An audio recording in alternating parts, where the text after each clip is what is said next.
ഇപ്പോൾ ഏറ്റവും പുതിയ പദപ്രയോഗം എന്താണ്? വൈറ്റ് കോളർ ടെററിസം എന്നുള്ളതാണ്. അതെന്തുകൊണ്ട് നേരത്തെ ഉപയോഗിച്ചില്ല എന്നുള്ളതാണ് നമ്മളുടെ ചോദ്യം. കാരണം പ്രവീൺ തൊഗാഡിയെ പോലുള്ള ഒരു കാർഡിയോളജിസ്റ്റ്, അദ്ദേഹം ഇന്ത്യ കണ്ട ഏറ്റവും വലിയ ടെററിസ്റ്റുകൾ ഒരാളായിരുന്നു. അന്ന് അദ്ദേഹത്തെ വിളിച്ചിട്ടില്ല. മായ കോട്ടാനി ഗുജറാത്ത് കലാപത്തിന് നേതൃത്വം വഹിച്ച അവർ പ്രൊഫസറൊക്കെയാണ്, അവരെ വിളിച്ചിട്ടില്ല. ഈ അന്വേഷണ ഉദ്യോഗസ്ഥന്മാർ ദിവസം ഓരോ പേരിങ്ങനെ അവർ പുറത്തുവിടും. എന്തിനാണ് ഇത് പെട്ടെന്ന് മീഡിയക്ക് കൊടുക്കുന്നത്? ഈ മീഡിയക്ക് കൊടുക്കുന്നതിൻ്റെ മുമ്പ് ഇവൻ പ്രതിയാണോ, യഥാർത്ഥത്തിൽ ആളാരാണ്, എന്താണെന്നൊക്കെ ഒന്ന് വ്യക്തമായിട്ടല്ലേ മീഡിയക്ക് കൊടുക്കേണ്ടുള്ളൂ. അതിന് പകരം ആ പേരുകൾ ഇങ്ങനെ കൊടുക്കുകയാണ്. ആ പേര് തന്നെ സെലക്റ്റീവ് ആണെന്നുള്ളതാണ്. ഏതാനും ദിവസങ്ങൾക്ക് മുൻപാണ് ഡൽഹിയിലെ ചെങ്കോട്ടക്കടുത്തുള്ള ഒരു സ്ഥലത്ത് ഒരു കാറ് പൊട്ടിത്തെറിക്കുകയും 13 പേര് അതിദാരുണമായി കൊല്ലപ്പെടുകയും നിരവധി ആളുകൾക്ക് പരിക്കേൽക്കുകയും ചെയ്യുന്ന സാഹചര്യമുണ്ടായത്. യഥാർത്ഥത്തിൽ വളരെ അതിദയനീയമായ ഖേദകരമായ ഈ ഒരു സംഭവം ഉണ്ടായതിന് ശേഷം അന്വേഷണ സംഘം ഡോക്ടർ ഉമർ നബി എന്ന പേരിൽ അറിയപ്പെടുന്ന ഒരു വ്യക്തിയും അദ്ദേഹത്തിൻ്റെ സഹായികളുമാണ് ഇതിൻ്റെ മുഖ്യ സൂത്രധാരകർ എന്ന് കണ്ടെത്തുകയും ചെയ്തിരിക്കുന്നു എന്നാണ് വിവരങ്ങളിൽ നിന്ന് പുറത്തു വരുന്നത്. യഥാർത്ഥത്തിൽ അത്തരമൊരു അന്വേഷണ സംഘത്തിൻ്റെ വെളിപ്പെടുത്തലുകൾക്ക് ശേഷം ഡോക്ടർ ഉമർ നബി എന്ന് പറയുന്ന അദ്ദേഹം ഒരു പ്രൊഫഷണൽ രംഗത്തുള്ള ഒരു ആളാണ് എന്നതുകൊണ്ട് തന്നെ അത്തരം രംഗത്തുള്ള പല ആളുകളെയും സംശയത്തിൻ്റെ മുൾമുനയിൽ നിർത്തും വിധമുള്ള ചില നീക്കങ്ങളടക്കം ചർച്ചകളിലൂടെ ആണ് യഥാർത്ഥത്തിൽ രാജ്യം കടന്നുപോയത്. ഈ ഒരു പ്രത്യേക സാഹചര്യത്തിൽ നമ്മൾ ഇതിൻ്റെ ഒരു അന്വേഷണത്തിൻ്റെ തലമൊക്കെ എടുക്കുമ്പോൾ അന്വേഷണത്തിൻ്റെ ഭാവി എന്താകുമെന്നാണ് ആദ്യമായി നാം ചർച്ചക്കെടുക്കുന്നത്. ഇന്ത്യയിലൊരു 1980-കൾ തൊട്ട് ആണൊരു പക്ഷേ നമ്മൾ ഈ രീതിയിലുള്ള ഈ ബ്ലാസ്റ്റുകൾ എന്നുള്ളൊരു ഫിനോമിനൻ പ്രത്യക്ഷപ്പെടുന്നത് കൂടുതലായിട്ട്. പക്ഷെ അതിൻ്റെ ഒരു തുടക്കത്തിലൊക്കെ നമുക്കറിയാം, അത് ഏതാണ്ട് ഒരു 2000 വരെ ഉള്ള കാലഘട്ടത്തിൽ പൊതുവിലെ അന്നൊരുപാട് ഈ ബബർ ഖൽസ, ഈ ഖലിസ്ഥാൻ തീവ്രവാദികൾ, തുബ്രയിലെ national movement, Tamil Eelam, Tamil tigers, ഇതുപോലെ തന്നെ പിന്നെ സാഫ്രോൺ ടൈഗേഴ്സ് എന്ന് പറയുന്നത്, ബബർ ഖൽസ, ഇങ്ങനെ ഒരുപാട് സംഘടനകൾ ആയിരുന്നു പലപ്പോഴും ഇത്തരത്തിലുള്ള ഈ ബ്ലാസ്റ്റുകളിലേക്ക് പിറകിലുള്ളതായിട്ട് അന്നൊക്കെ തീരുന്നത്. കുറേയൊക്കെ എന്താ വെച്ചാൽ അവർ പിന്നെ പ്രത്യക്ഷമായി തന്നെ രാജ്യത്തെ ഭരണകൂടവുമായിട്ടോ അല്ലെങ്കിൽ ആ പ്രാദേശികമായിട്ട് ഏറ്റുമുട്ടിയിരുന്നവരാണ്. ഇപ്പോൾ നമുക്കറിയാം ഖലിസ്ഥാൻ എന്ന് പറഞ്ഞാൽ അവരൊരു പ്രത്യേക രാഷ്ട്രം വേണമെന്ന് വാദിച്ചവരാണ്. അതുപോലെ ആസാമിലുള്ള പിന്നെ ഫോഴ്സ് എന്ന് പറയുന്നത്, ത്രിപുരയിലുള്ളവർ, നോർത്ത് ഈസ്റ്റേൺ സ്റ്റേറ്റുകളിൽ ഒരുപാട് ഇത്തരത്തിലുള്ള സംഘടനകൾ നേരിട്ട് പട്ടാളവുമായിട്ടും പോലീസുമായിട്ടൊക്കെ ഏറ്റുമുട്ടിയിരുന്നവരാണ്. അതുകൊണ്ട് തന്നെ അവർ ചില ഘട്ടങ്ങളിൽ അവരുടെ ഈ ഒരു വിസിബിലിറ്റി ഫീൽ ചെയ്യിപ്പിക്കാനോ അല്ലെങ്കിൽ കൂടുതൽ അവരുടെ ഒരു ആശയങ്ങളെയോ അവകാശങ്ങളെയോ ശക്തമായിട്ട് പ്രകടിപ്പിക്കാനോ വേണ്ടിയിട്ടാണ് ഇത്തരം കാര്യങ്ങൾ നടത്തിയിരുന്നത്. അത് കഴിഞ്ഞ് നമുക്ക് കാണുന്നത് ഒരു 2010 വരെ ഇതേ രീതിയിലുള്ള സംഘടനകളുണ്ട്. എന്നാൽ കൂട്ടത്തിലേക്ക് മുസ്ലിം സംഘടനകളുടെ പേരുകൾ ധാരാളമായിട്ട് കയറി വരുന്നു. 2010 കഴിയുന്നതോടെ പിന്നെ മുസ്ലിം സംഘടനകൾ തന്നെയാണ് ഈ രംഗത്ത് ഉള്ളത്. 2008 നമ്മളുടെ സനാതൻ ധർമ്മ സംസ്ഥാനമൊക്കെ കണ്ട് ഇതൊക്കെ ഫെയ്ഡ് ചെയ്ത് പോകുന്നതോടെ പിന്നീട് നമ്മൾ കാണുന്നത് മുസ്ലിം സംഘടനകൾ മാത്രമാണ് ഈ രംഗത്ത് പ്രവർത്തിക്കുന്നത് എന്നതുപോലെയാണ്. ഒരു വളരെ കേരളത്തിലിപ്പോൾ ഉണ്ടായൊരു കളമശ്ശേരി ഒരു ബോംബ് ബ്ലാസ്റ്റ് ഒഴിച്ചു നിർത്തി കഴിഞ്ഞാൽ ആ രീതിയിൽ പ്രതിപട്ടികയിൽ ആരും വരുന്നില്ല. അപ്പോൾ ഇവിടെ ഒരു നമുക്ക് പ്രത്യേകമായിട്ട് കാണാൻ പറ്റുന്നൊരു കാര്യം എന്താ വെച്ചാൽ, ഇത്തരം കേസുകളുടെ ഒരു അന്വേഷണങ്ങൾ മിക്കവാറും ഏൽപ്പിക്കപ്പെടുന്ന ഏതെങ്കിലും സ്പെഷ്യൽ ഇൻവെസ്റ്റിഗേഷൻ ഏജൻസികളാണ്. നേരത്തെ SIT ആയിരുന്നു, ഇപ്പോൾ അത് NIA ആയിരിക്കാം, ഇതിനൊക്കെ ഉണ്ടാകും. ഈ സംഘടനകൾ അല്ലെ ഈ ഇൻവെസ്റ്റിഗേഷൻ ഏജൻസികൾ എത്രമാത്രം ആത്മാർത്ഥതയോടെ, എത്രമാത്രം രാഷ്ട്ര താല്പര്യത്തോടെ ഇത് അന്വേഷിച്ച് കണ്ടെത്തുന്നു എന്നുള്ളത് വളരെ പ്രധാനപ്പെട്ടൊരു ചോദ്യമാണല്ലോ. ഇപ്പോൾ 2008 നടന്ന ജയ്പൂർ സ്ഫോടനം, 7 സ്ഥലങ്ങളിലാണ് അന്ന് സ്ഫോടനം നടക്കുന്നത്. 71 ആളുകൾ മരിക്കുന്നു, 200 പേർക്ക് പരിക്ക് പറ്റുന്നു. ATS അന്വേഷിക്കുന്നു, 5 പേരെ അറസ്റ്റ് ചെയ്യുന്നു. 5 പേര് മുസ്ലിങ്ങളാണ്, അറസ്റ്റ് ചെയ്യുന്നു. നമ്മൾ ആലോചിക്കണം, 7 സ്ഥലത്താണ് എന്ത് ചെയ്യുന്നത്, സ്ഫോടനം നടക്കുന്നതെന്ന് ആലോചിക്കണം. അവിടെയൊക്കെ ഈ പിന്നെ ഇതുപോലെ തന്നെ ബോംബ് വെച്ച് പൊട്ടിക്കുകയാണ്. ഇതിലും അമോണിയം നൈട്രേറ്റ് ആണ് വില്ലനായിട്ട് എന്ത് ചെയ്യുന്നത് വരുന്നത്. ഈ കേസ് ജയ്പൂർ ട്രയൽ കോർട്ട് 2019 ഇവർ വധശിക്ഷയ്ക്ക് വിധിച്ചു. പക്ഷെ 2023 ഇവരെ രാജസ്ഥാൻ ഹൈക്കോർട്ട് വെറുതെ വിട്ടു. വെറുതെ വിട്ടുകൊണ്ട് എന്താ വെച്ചാൽ വെറുതെ വിടുക മാത്രമല്ല ചെയ്തത്, പോലീസിനെതിരെ അന്വേഷണം എന്ത് ചെയ്തു വേണമെന്ന് പറഞ്ഞു. കാരണം അത്രമാത്രം ഫാബ്രിക്കേറ്റ് ചെയ്ത് അല്ലെങ്കിൽ അന്വേഷണത്തിൽ പുലർത്തേണ്ട ചില മര്യാദകൾ പുലർത്താതെ കൃത്യമായ തെളിവുകൾ കണ്ടെത്താതെ ആണ് ഈ ഒരു ഫാബ്രിക്കേറ്റർ കേസുമായിട്ട് കോടതിയുടെ മുമ്പിൽ വന്നിട്ടുള്ളതാണ്. അപ്പം അങ്ങനെ 10-15 കൊല്ലത്തോളം ഒരു കേസ് അവിടെ വെറുതെ എന്ത് ചെയ്യാതെ. അപ്പം നമ്മളിവിടെ ആരോ ബോംബ് വെച്ചിട്ടുണ്ട്, ഉറപ്പാണ്, പൊട്ടിത്തെറിച്ചിട്ടുണ്ട്, ആളുകൾ മരിച്ചിട്ടുണ്ട്. ഇത് കണ്ടെത്തേണ്ട ഒരു ബാധ്യത ഇവിടുത്തെ അന്വേഷണ ഏജൻസിക്കുണ്ടല്ലോ. അപ്പോൾ അതിന് വേണ്ട രൂപത്തിലുള്ള ട്രെയിനിങ്ങുള്ള പോലീസ് ഓഫീസേഴ്സൊക്കെ ഇന്ത്യയിലുണ്ട്. ഇതെന്തുകൊണ്ട് ഇവർക്ക് കണ്ടെത്താൻ കഴിഞ്ഞില്ല? അവിടെ സംഭവിച്ചത് എന്താണെന്നുള്ളതാണ്. ഇതേപോലെ ഇതേ വർഷം 2008 ഡൽഹിയിൽ നടക്കുന്ന ബോംബ് ബ്ലാസ്റ്റ് 5 സ്ഥലത്ത് നടക്കുക. സെപ്റ്റംബറിലാണ് 13 നടക്കുന്നു. ഇവിടെ അപ്പോഴാണ് നമുക്ക് മനസ്സിലാവും. ഉടനെ തന്നെ പോലീസ് അന്വേഷണം തുടങ്ങുന്നു. പോലീസല്ല, SIT അന്വേഷണം തുടങ്ങുന്നു. അങ്ങനെ ഒരു 11 വയസ്സായൊരു കുട്ടി താൻ എന്ത് ചെയ്തു, ബോംബ് വെച്ച ആളെ കണ്ടു എന്ന് മൊഴി കൊടുക്കുകയും അദ്ദേഹം ഒരു കറുത്ത കുർത്തയും പൈജാമയും ധരിച്ച ഒരാളാണ് എന്നാണ്, കുട്ടിയാണ്. ഈ കുട്ടിയെ പിന്നെ ആർക്കും ഐഡൻറ്റിഫൈ ചെയ്യാൻ പറ്റിയിട്ടില്ല. പത്രക്കാർക്കാർക്കും എന്താണ് കണ്ടെത്താൻ പറ്റിയില്ല. പോലീസിന് മാത്രം മൊഴി കൊടുത്ത് അപ്രത്യക്ഷമാവുകയാണ്. അങ്ങനെ 3 മണിക്കൂറിൻ്റെ ഉള്ളിൽ ഈ പ്രൈം സസ്പെക്റ്റിനെ ഇവർ പിടിക്കുന്നു. 3 മണിക്കൂറിൽ. അപ്പോൾ എത്രമാത്രം പോലീസ് ക്യുക്കായിട്ടാണ് പ്രതിയിലേക്ക് എത്തുന്നത് നമ്മൾ എന്ത് ചെയ്യണം, ആലോചിക്കണം. രഹസ്യ സ്വഭാവത്തോടെ ചെയ്തിട്ടാണെങ്കിലും. എന്നിട്ടോ അത് മുജാഹിദീൻ സിമി സെല്ലുകൾ ഉണ്ട് അവിടെ, അവരാണ് ചെയ്തിരുന്നു. ഒരു അബ്ദുൽ സുബ്ഹാൻ ഖുറൈഷി IT പ്രൊഫഷണലായിട്ടുള്ളൊരു കക്ഷി ആണ്. ഇതിന് തൊട്ട് ശേഷം അതിൻ്റെ പേരിൽ ബട്ട്ല ഹൗസിൽ റെയ്ഡ് നടക്കുന്നു, പിന്നെ വെടിവെപ്പ് നടക്കുന്നു. ഇതിനെ നമുക്കറിയാം, അന്നത്തെ കമ്മ്യൂണിസ്റ്റ് മാർക്സിസ്റ്റ് പാർട്ടി അടക്കമുള്ളവരൊക്കെ എന്ത് ചെയ്തു, ശക്തമായിട്ട് വിമർശിച്ചു. അത് ഒരു ഒരു കഥ മെനഞ്ഞെടുത്തുകൊണ്ട് നടത്തിയ കാര്യമാണെന്ന്. അപ്പം ഞാൻ പറഞ്ഞാൽ ഇവിടെയൊക്കെ നമ്മൾ കാണുന്നത് ഈ അന്വേഷണങ്ങൾക്ക് വേണ്ടതായ ഒരു വ്യക്തത, ഇതെന്തിലേക്കാണ് പോകേണ്ടത് എന്നുള്ളത് നമുക്കറിയാം. ഇതിൻ്റെ ഒരു ബെനിഫിഷ്യറീസ് ഉണ്ടാവും. ഒരു ബോംബ് ബ്ലാസ്റ്റ് നടക്കുന്ന ഒരു ബെനിഫിഷ്യറീസ് ഉണ്ടാവും. അത് പാകിസ്ഥാനാണെങ്കിൽ പാകിസ്ഥാൻ ആയിക്കോട്ടെ, അതല്ലെങ്കിൽ മുസ്ലിങ്ങളിൽപ്പെട്ട ഏതെങ്കിലും ഒരു തീവ്രവാദി വിഭാഗമാണെങ്കിൽ അവരായിക്കോട്ടെ, അല്ലെങ്കിൽ വേറെ ആരും ആയിക്കോട്ടെ. പക്ഷേ യഥാർത്ഥത്തിലുള്ള ഒരു അന്വേഷണം പല കേസുകളും കാരണം ഈ 1985 ഒരു ട്രാൻസിസ്റ്റർ ബോംബ് കേസുണ്ടായി. അത് സിഖുകാർക്കെതിരെയാണ് ചെയ്യുന്നത്. 30-35 വർഷങ്ങൾക്ക് ശേഷം ആ കേസിൽ 59 പ്രതികളുണ്ടായിരുന്നു. 19 പേരുടെ അക്കി മരിച്ചുപോയി. അവരെല്ലാവരും എന്ത് ചെയ്തു, കോടതി വെറുതെ വിട്ടു. അപ്പം നമ്മൾ ഈ 980 മുതൽ 2025 വരെയുള്ള, വെറുതെ ഞാനൊന്നൊന്ന് ഈ വിക്കിപീഡിയ വെറുതെ നോക്കിയതാണ്. അപ്പോൾ അതിനകത്തുള്ള ലിസ്റ്റ് ഉണ്ട്. 123 ബോംബ് ബ്ലാസ്റ്റുകൾ നടന്നിട്ടുണ്ടാണ്. അതിനകത്ത് ആര് നടത്തി, അതിലൊക്കെ വിധി നൽകിയോ ഇതൊക്കെ കൊടുത്തിട്ടുണ്ട്. നമുക്ക് നോക്കിയറിയാം. ആ കോളം, അതായത് വെർഡിക്റ്റ് ഉണ്ടായോ എന്നുള്ള കോളം നോക്കിയാൽ മിക്കവാറും എന്താണ്, ഒഴിഞ്ഞു കിടക്കുകയാണ് ചെയ്യുന്നത്.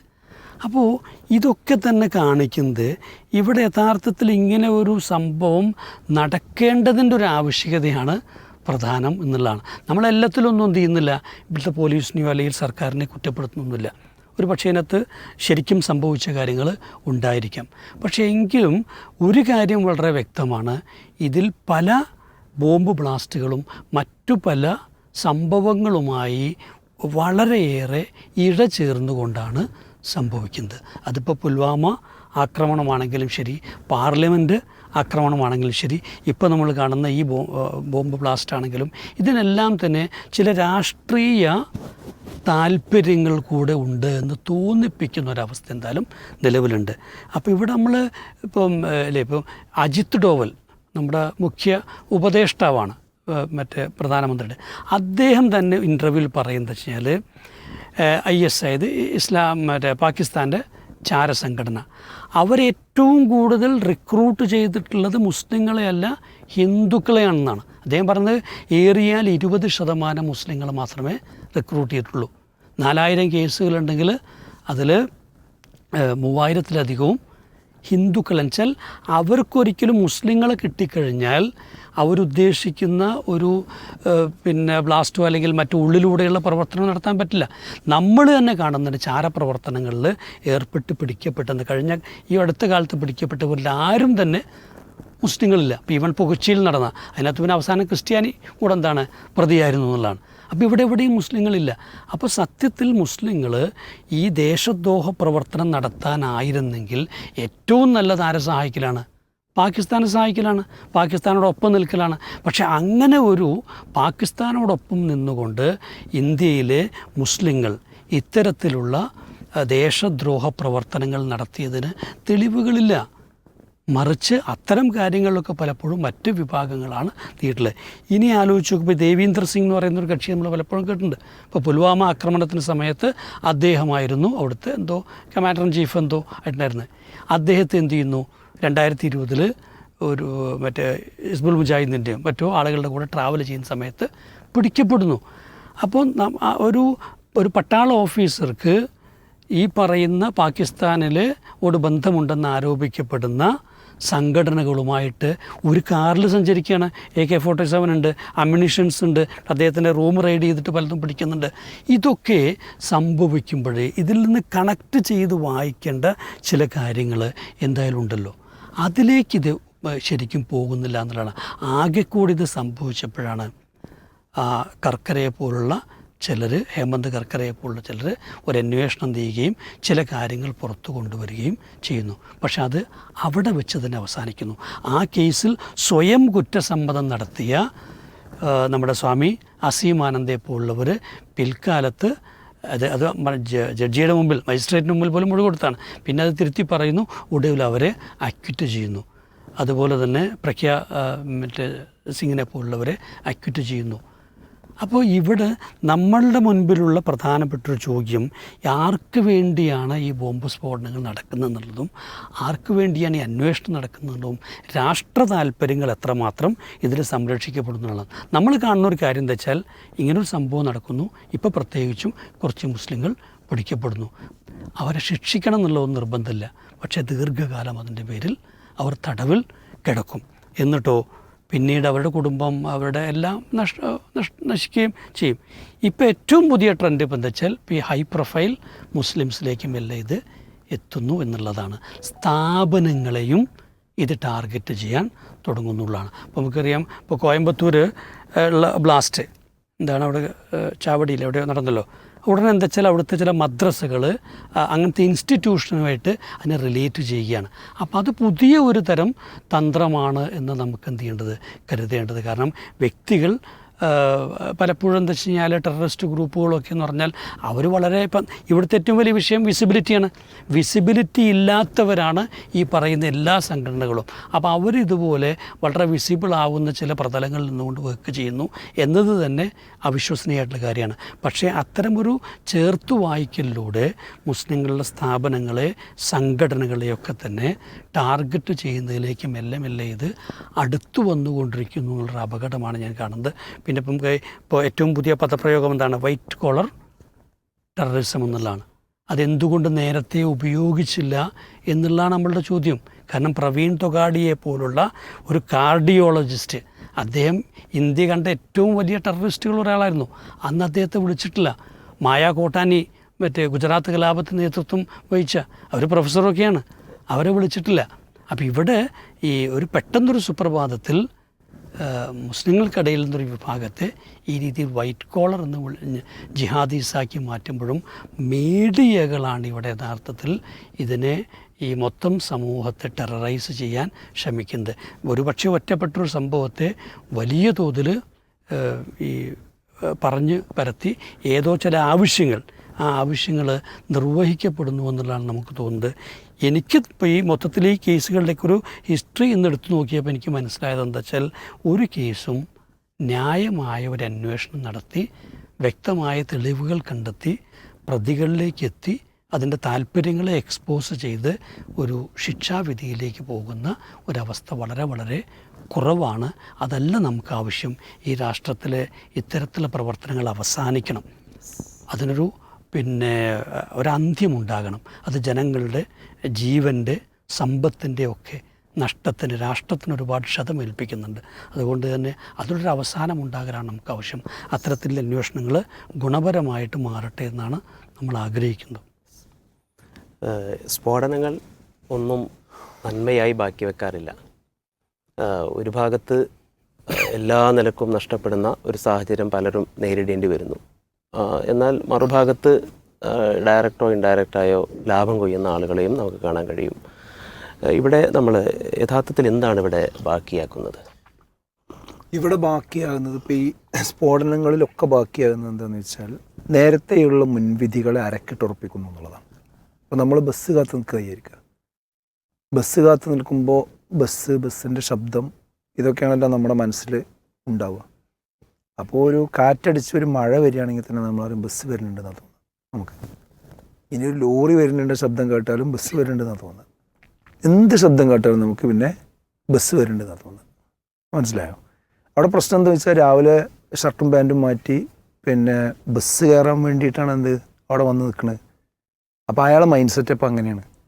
അതേപോലെ കുറച്ച് കാലങ്ങളായിട്ട് ഇവിടെ ഈ ഭീകരവാദം, സ്ഫോടനം, പൊട്ടിത്തെറി, ചാവേറാക്രമണം എന്നൊക്കെ പറഞ്ഞാൽ അതൊരു പ്രത്യേക വിഭാഗക്കാർ നടത്തുന്നതാണ്, അത് അവരായിരിക്കും അതിൻ്റെ ആളുകൾ എന്ന ഒരു മുൻവിധി എന്ത് ചെയ്തിട്ടുണ്ട് ഇവിടെ വളരെ ബോധപൂർവം കുത്തിവെച്ചിട്ടുണ്ട്. അപ്പോൾ ആ മുൻവിധി ആ ഒരു സോഫ്റ്റ്വെയറും തലയിലേറ്റി നടക്കുന്ന ആളുകൾ ധാരാളമുണ്ട്. അപ്പോൾ അവരെ സംബന്ധിച്ചിടത്തോളം ഇങ്ങനത്തെ ഒരു വാർത്ത കണ്ടാൽ പിന്നെ വാർത്തേൻ്റെ ഉള്ളിലേക്ക് വായിക്കേണ്ട ആവശ്യമില്ല. അത് തന്നെയാണ് ആ നേരത്തെ പറഞ്ഞ പോലെ ഇനി അത് ലോറി ആയാലും വേണ്ടില്ല, പിന്നെ കാറായാലും വേണ്ടില്ല, മഴയായാലും വേണ്ടില്ല, കാറ്റായാലും വേണ്ടില്ല, ബസ് തന്നെ അതിനകത്ത് സംശയം. കാരണം നമ്മൾ ബസ് എത്തിക്കുകയാണ്. അതേപോലെ ഇവിടുത്തെ ഒരു വിഭാഗം, ഇപ്പോൾ നമ്മളിതിനെക്കുറിച്ച് 3 പേര് സംസാരിക്കുന്നുണ്ട്. അപ്പോൾ നമ്മളിതിനെക്കുറിച്ച് സംസാരിക്കുമ്പോൾ തന്നെ ഇത് കേൾക്കുന്ന ചില ആളുകളുടെ മുൻധാരണ എന്താ വെച്ചാൽ ആ ഡൽഹി സ്ഫോടനത്തെ ന്യായീകരിക്കാതിരിക്കണം 3 ആളാണിത്. കണ്ടില്ലേ, താടിയൊക്കെ വെച്ച് ഭയങ്കര ഇവരാണ് ഈ തീവ്രവാദത്തിൻ്റെ ആൾക്കാർ എന്ന ഒരു ലെവലിലാണ്. അത് വേറൊരു മുൻവിധിയാണ്. മനസ്സിലായി? നമ്മളിതിനെക്കുറിച്ച് എന്ത് സംസാരിക്കുന്നു എന്ന് പോലും എന്ത് ചെയ്യില്ല. കാരണം ഞാൻ പറയാൻ കാരണം ഇപ്പോൾ നമ്മൾ ഈ വിഷയത്തിൽ ചില കുറിപ്പുകളും ചില വീഡിയോസും ചില സംസാരങ്ങളൊക്കെ നടത്തി ഫേസ്ബുക്കിലും മറ്റൊക്കെ ഇടുമ്പോൾ അതിൻ്റെ അടിയിൽ വന്ന് കമൻ്റ് അടിക്കുന്ന ആളുകൾ അത് കേട്ടിട്ടുണ്ടാവില്ല. ഉടനെ തന്നെ ദൈവനെയൊക്കെ ഇവിടുന്ന് വേഗം പാകിസ്ഥാനൊക്കെ അയക്കണം, ഈ പിന്നെ ബ്ലാസ്റ്റിനെയൊക്കെ ന്യായീകരിക്കാനാണ് പിന്നെ ഇവർ പ്രസംഗിച്ചുകൊണ്ടിരിക്കുന്നത്, എഴുതിക്കൊണ്ടിരിക്കുന്നത്. ആ എഴുതിയത് അതല്ലല്ലോ, അത് വായിക്കാനുള്ള ഒരു ഓർമ്മ പോലും ഇല്ല. അതിൻ്റെ മുമ്പ് എന്ത് ചെയ്യാണ്, വേഗം വിധി പറയാണ്. അപ്പോൾ അതിനൊരുങ്ങി നിൽക്കുന്ന ഒരു ടീം ഇവിടെ ഉണ്ട്. അവർക്ക് പറ്റുന്ന ഓരോ സാധനങ്ങളുണ്ടായി. നമ്മളെ സംബന്ധിച്ചിടത്തോളം നമ്മുടെ രാജ്യം അത് ഒരിക്കലും പൊട്ടിത്തെറിക്കാൻ പാടില്ലല്ലോ.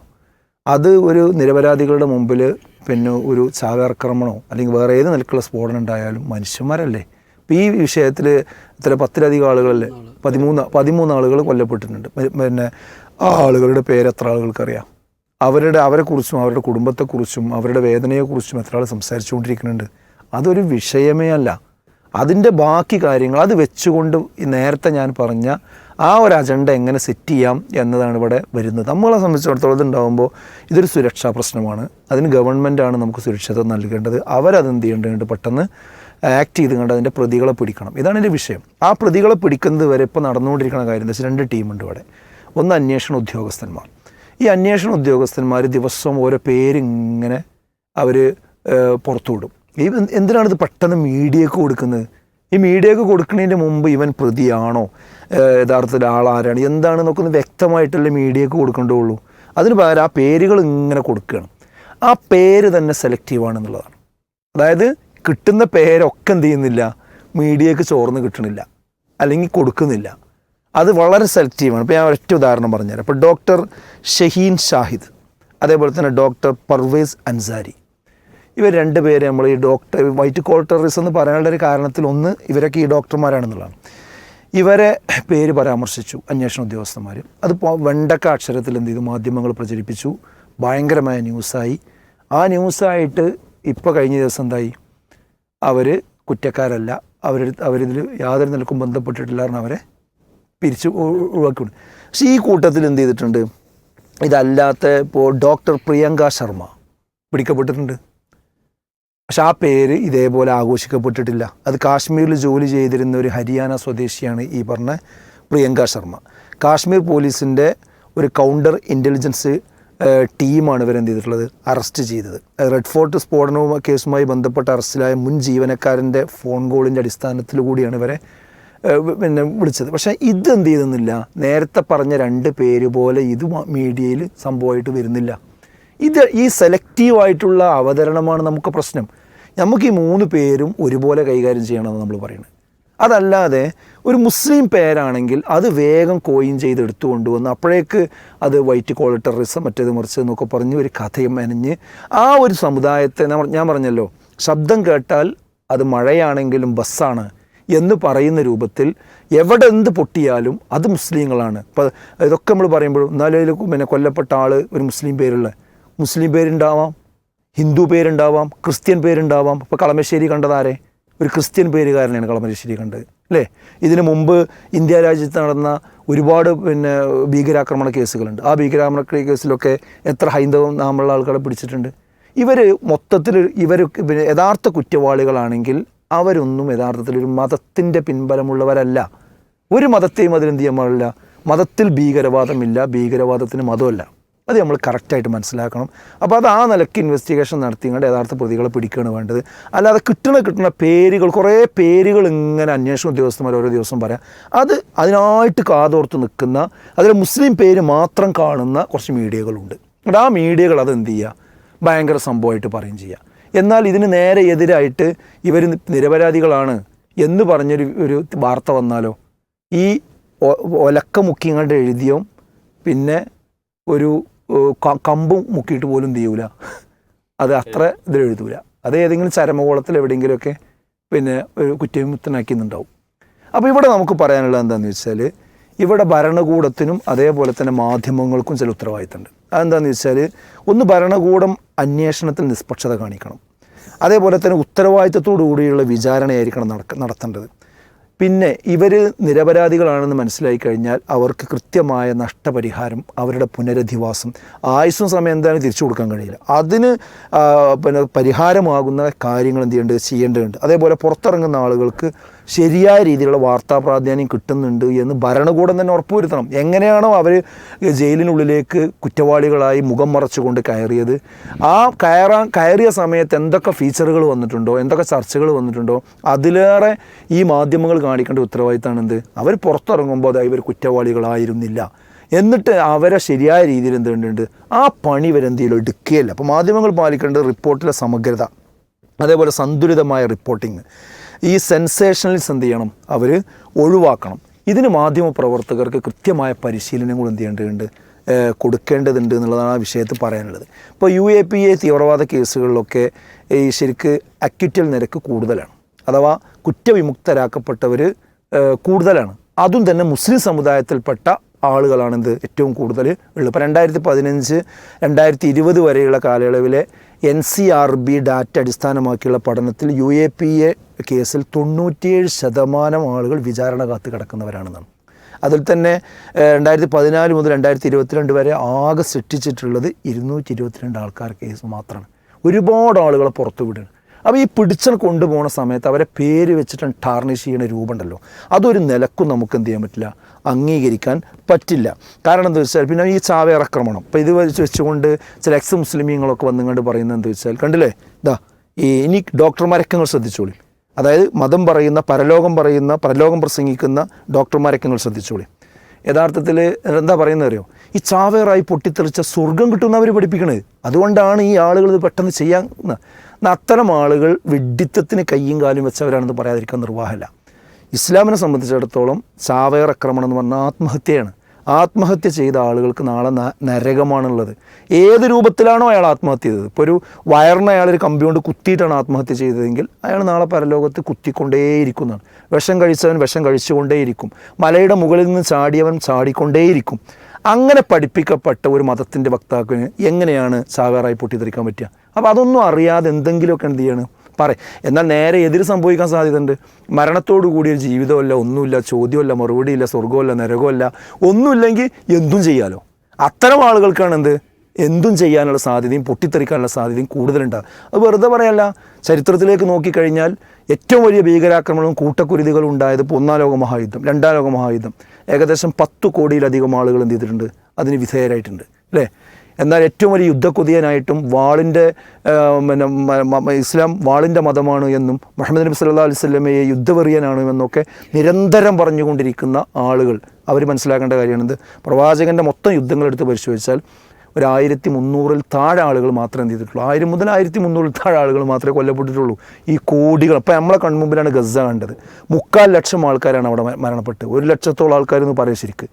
അതിൻ്റെ പിന്നിലാരാ അപ്പം എന്താ ഈ പറയണത്? അപ്പോൾ ഇതൊക്കെ ലോകത്തിൻ്റെ മുമ്പിലുണ്ട്. എന്നിട്ട് ഇത് വെച്ചിട്ടുണ്ട് പർവ്വതീകരിച്ച് അതിന് ചില മുസ്ലിമീങ്ങൾ മുസ്ലിം പേര് വെച്ചുകൊണ്ട് ഇത് പറഞ്ഞ് വലിയ സംഭവമാക്കി മാറ്റുന്നുണ്ട്.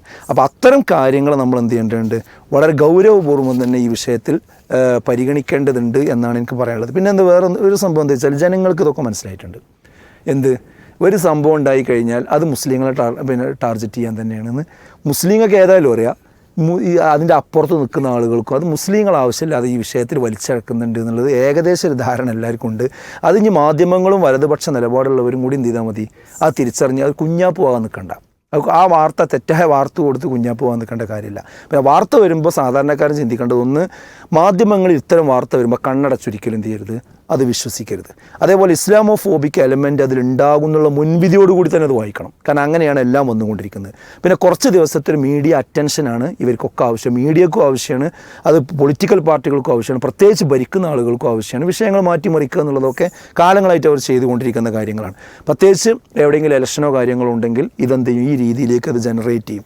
അപ്പോൾ ചിലതിന് ഗൗരവം ചിലതിന് ഗൗരവം ഇല്ലാത്തൊരവസ്ഥ എന്നുള്ളത് ഇപ്പോൾ ഈ അടുത്ത് കാണുന്നുണ്ട്. ഇപ്പോൾ 2023 ഡിസംബർ 13 നടന്ന സംഭവം നമുക്ക് ഓർമ്മയല്ലേ? 6 പേര് പിന്നെ പാർലമെൻറ്റ് ആക്രമണവുമായി ബന്ധപ്പെട്ട് വന്നു. ഒരു 4 ആളുകൾ പാർലമെൻറ്റ് ഉള്ളിലേക്ക് കയറി. അവരെന്തോ ഒരു പ്രത്യേക പുകയെ എന്തോ ഇട്ടിട്ട് ഇറങ്ങി വന്ന് എന്തു ഭയങ്കര ഭീകരാന്തരീക്ഷം സൃഷ്ടിച്ചു. അതൊക്കെ എത്ര ഗൗരവമുള്ള കേസങ്ങൾ വെച്ച് നോക്കി. പക്ഷേ അതിൻ്റെ പേരൊന്ന് മനോരഞ്ജൻ എന്നായിരുന്നു, മറ്റൊരു പേര് സാഗർ ശർമ്മ എന്നായിരുന്നു, വേറൊരു പേര് അമോൽ ഷിൻഡെ എന്നായിരുന്നു, മറ്റൊരു പേര് നീലാം എന്നായിരുന്നു. ഇവരിൽ എഞ്ചിനീയർമാരുണ്ട്, വിദ്യാർത്ഥികളുണ്ട്, ഡ്രൈവർമാരുണ്ട്, അതേപോലെ തന്നെ ബിരുദധാരികളുണ്ട്, ഇവരൊക്കെ ഉണ്ട്. അന്നൊന്നും ഇപ്പോൾ ഈ വൈറ്റ് കോളർ ടെററിസം എന്ന സാധനം നമ്മളാരും കേട്ടിട്ടില്ല. മലയാള മീഡിയകളിൽ നിന്ന് പോലും അത് കേട്ടിട്ടില്ല. പുറത്തു നിന്ന ആളാണ് ലളിത് ഷാ. അതേപോലെ തന്നെ വിക്കി ശർമ്മ. ഈ ലളിത് ഷാ എന്ന് പറയുന്ന ആൾ ബീഹാറുകാരനാണ്, മറ്റേ ഹരിയാനക്കാരനാണ്. നേരത്തെ പറഞ്ഞ ആൾ ഒരാൾ മഹാരാഷ്ട്രക്കാരനാണ്, ഒരാൾ യു പിക്കാരനാണ്. വ്യത്യസ്ത സംസ്ഥാനങ്ങളിലുള്ള ആളുകളാണ്. എന്നിട്ട് എത്രത്തോളം അതിൻ്റെ പേരിലേക്ക് അതിൻ്റെ ചർച്ചകൾ പോയി നിങ്ങളൊന്ന് ആലോചിച്ച് നോക്കി. അത് തൊഴിലില്ലായ്മയും അതേപോലെ തന്നെ മണിപ്പൂരത്തെ ഇഷ്യൂയും വെച്ചിട്ടാണ് അവർ ഈ പ്രശ്നം ചെയ്തതെന്നാണ്. അത് പിന്നെ നമ്മൾ ഈ ഒരു ഗണത്തിലത് കണ്ടോ? ഈ രീതിയിലേക്ക് അത് ആക്കിയാനിക്കുന്നത് കണ്ടോ? ഇല്ലല്ലോ.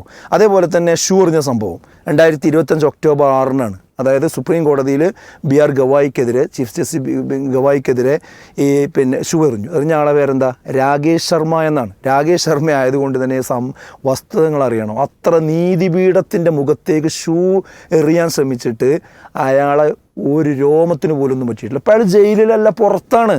അദ്ദേഹത്തെ ഒന്നും ചെയ്തിട്ടില്ല. അതിന് കാരണം പറയണത് എന്താ, അത് ജഡ്ജി പറഞ്ഞു, എന്ത്, എനിക്കതിൽ കേസില്ല, പ്രശ്നമില്ല, അത് അദ്ദേഹത്തിൻ്റെ മാന്യത. പക്ഷെ ഇതിവിടെ രാജ്യത്തിൻ്റെ സംവിധാനമല്ലേ സുപ്രീം കോടതി. ഇതൊരു വ്യക്തിയല്ലല്ലോ. ആ വ്യക്തിയിലേക്കല്ല എറിഞ്ഞിരിക്കുന്നത്, സുപ്രീം കോടതിയുടെ മുഖത്തേക്കാണ് എറിഞ്ഞിരിക്കുന്നത്, നീതിന്യായ വ്യവസ്ഥയുടെ മുഖത്തേക്കാണ് എറിഞ്ഞിരിക്കുന്നത്. ആ മുഖത്തേക്ക് ചെരിപ്പൂരി എറിഞ്ഞിട്ട് ഈ പിന്നെ സിസ്റ്റം എന്ത് ചെയ്തു? സിസ്റ്റം സ്വയം കേസെടുക്കേണ്ട വിഷയമാണ്. ഇത് നിങ്ങൾക്ക് പ്രശ്നമുണ്ടോ അല്ലേ എന്നുള്ളതല്ല, ഇത് ഇന്ത്യയുടെ മുഖത്തേക്കാണ് ഈ എറിഞ്ഞിരിക്കുന്നത് എന്ന് പറയണ്ടേ? അത് ടെററിസം അല്ല, അത് ഭീകരവാദമല്ല, അവിടെ വൈറ്റ് കോളർ ടെററിസം അല്ല, അവിടെ ഒരു പ്രശ്നമില്ല, പേര് മാറി എന്നുള്ളതാണ്. ഇതാണ് സെലക്റ്റീവായിട്ട് കാര്യങ്ങൾ നടന്നു പോകുന്നു. ഇപ്പോൾ കളമശ്ശേരിയിൽ ഒക്ടോബർ 29 8-9 ആളുകൾ കൊല്ലപ്പെട്ട സാഹചര്യം ഉണ്ടായി. പേര് ഡൊമിനിക് മാർട്ടിനായി.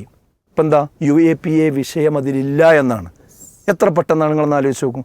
ഇങ്ങനെ പറഞ്ഞു പോവുകയാണ്. അതാണ് നമ്മൾ സെലക്റ്റീവായിട്ട് ഇത് പറയുന്നു. ഇത് കേൾക്കുന്ന മാധ്യമങ്ങളും അതേപോലെ തന്നെ ഇവിടെ നമ്മളൊക്കെ ഒരുമിച്ച് ജീവിക്കുന്ന മനുഷ്യന്മാരല്ല ഇവിടെ. അതുകൊണ്ട് ഇവിടെയുള്ള മുസ്ലിങ്ങളല്ലാത്തവരോട് എനിക്ക് പറയാനുള്ളത് എന്താ വെച്ചാൽ, ഇവിടെ നാട്ടിൽ സമാധാനം സ്വസ്ഥതയും നിലനിൽക്കുന്നത് കാണണമെന്നുണ്ടെങ്കിൽ ഇത്തരം സംഗതികൾ വരുമ്പോൾ മുസ്ലിങ്ങളല്ല ഇതിൽ പ്രതികരിക്കേണ്ടത്. ഇതിവിടെ മറ്റുള്ള ആളുകൾ എന്ത് പറയണം, ഒരിക്കലും ഈ രീതിയിൽ ഇത് ആഖ്യാനിക്കാൻ പാടില്ല. ഇത് കുറച്ച് കാലമായിട്ട് നമ്മൾ കാണുന്നുണ്ട്. ഇത് തുറന്ന് പറയാൻ ഇവിടെയുള്ള മറ്റു ആളുകളും സാഹിത്യകാരന്മാരും എന്നൊക്കെ പറയുന്ന ആളുകളൊക്കെ ഉണ്ടല്ലോ, അവർ വായ തുറന്ന് സംസാരിക്കാൻ തയ്യാറാവുക എന്നത് നീതിയോട് അവർക്ക് എന്തൊരു ലെവലേശം അവർക്ക് അനുകമ്പയുണ്ടെങ്കിൽ അവർ ചെയ്യേണ്ട, ഈ കാലഘട്ടത്തിൽ ചെയ്യേണ്ട വലിയ ഉത്തരവാദിത്തമാണ്. തീർച്ചയായും സ്പോട്ട്ലൈറ്റിന് പറയാനുള്ളത് അത് തന്നെയാണ്. തീവ്രവാദ പ്രവർത്തനങ്ങൾ ഏതായിരുന്നാലും ഒരു നിലക്കും ന്യായീകരിക്കാൻ ആവുന്നതല്ല. അതിൻ്റെ പ്രതികൾ ഏതു മതത്തിൽപ്പെട്ടവരാണെങ്കിലും അവർ കൃത്യമായി ശിക്ഷിക്കപ്പെടണം. അതുപോലെ തന്നെ ഏതെങ്കിലും ഒരു മതവിഭാഗത്തോട് അതിനെ ചേർത്ത് വെക്കരുത് എന്ന ഒരു കാര്യം തന്നെയാണ് നമുക്ക് പറയാനുള്ളത്.